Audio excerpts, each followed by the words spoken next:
ଖାଇଲା ମାନେ ସବୁ ମାଆ ମାନଙ୍କ ଟେନସନ୍ ଆଜି କ'ଣ ଖାଇବା ପାଇଁ ବନେଇବି, ମୋ ପିଲାମାନଙ୍କୁ କ'ଣ ଭଲ ଲାଗିବ, ଭଲ ଖାଇବେ ଗଣ୍ଡେ। ସେଥିପାଇଁ ଦେଖନ୍ତୁ ମୁଁ ଆଜି ନୂଆ ରେସିପି ଗୋଟେ କରିବାକୁ ଯାଉଛି। ତ ମୋ ପିଲାକୁ ତ ଭଲ ଲାଗେ, ଆପଣ ପିଲାକୁ ଭଲ ଲାଗେ ନାହିଁ। କଢ଼େଇରେ ତେଲ ଦେଇଛି, ଆଉ କଟା ଆଳୁକୁ ପକେଇ ଲୁଣ ହଳଦୀ ପକେଇ ଭଲ ଭାବରେ ଗୋଳେଇ ଦେବା ଭିତରେ ତା ଭିତରେ ମୁଁ ସିଝିଗଲା ମଝିରେ ତା ଭିତରେ ମୁଁ ବୁଟ ଡାଲିଟାକୁ ଭଲ କଞ୍ଚା ଲଙ୍କା ପକେଇ ଭଲ ଭାବରେ ଗ୍ରାଇଣ୍ଡର କରିସାରିଲା ପରେ ସେଥିରେ ଟିକେ ଲୁଣ ହଳଦୀ ପକେଇ ତାକୁ ଗୋଳେଇ ସାରିଲା ପରେ ଆଳୁ ଆମର ହେଇଛି ବାହାର କରିଦେଲେ। ତାପରେ ତେଲ ଦେଇ ସେଥିରେ ବୁଟ ଡାଲିଟାକୁ ପକେଇ ବଢ଼ା ଆକୃତ ଗୋଟେ ଗୋଟେ କରି ପକେଇଦେଇ ବଢ଼ା ଆକୃତ କରି ବାହାର କରିଦେଲି।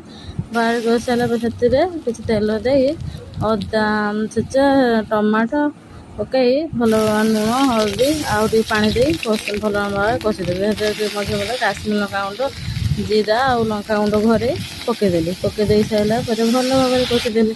ମସଲାଟା ଭଲସେ କଷି ହେଇସାରିଲା ପରେ ଭାଜିକି ରଖିଥିବା ଆଳୁଟାକୁ ପକେଇ ଦେଇକି ତାକୁ ମଧ୍ୟ ଭଲ ଭାବରେ କଷି ଦେଇ ସାରିଲା ପରେ ପାଣି ଦେଇ ସାରିଲା ପରେ ସେ ଫୁଟିଲା ପରେ ଆମେ ବଢ଼ା କରିକି ତାକୁ ପକେଇଦେଲି। ବଢ଼ାଟା ଆସିଲା ପରେ ମୁଁ ଆମ୍ବୁଲ ଦୁଇଟା ପକେଇଦେଲି ସେ ଆଉ ଟିକେ ଫୁଟିଗଲା ପରେ ଆମର ହେଇଗଲା କ'ଣ ବୁଟ ଡାଲିରେ ବଢ଼ା ତରକାରୀ। ଆପଣ ଘରେ ଟ୍ରାଏ କରନ୍ତୁ। ମୋ ପିଲାମାନଙ୍କୁ ତ ଏଇ ରେସିପିଟା ଭଲ ଲାଗେ, ମୁଁ ସେଥିପାଇଁ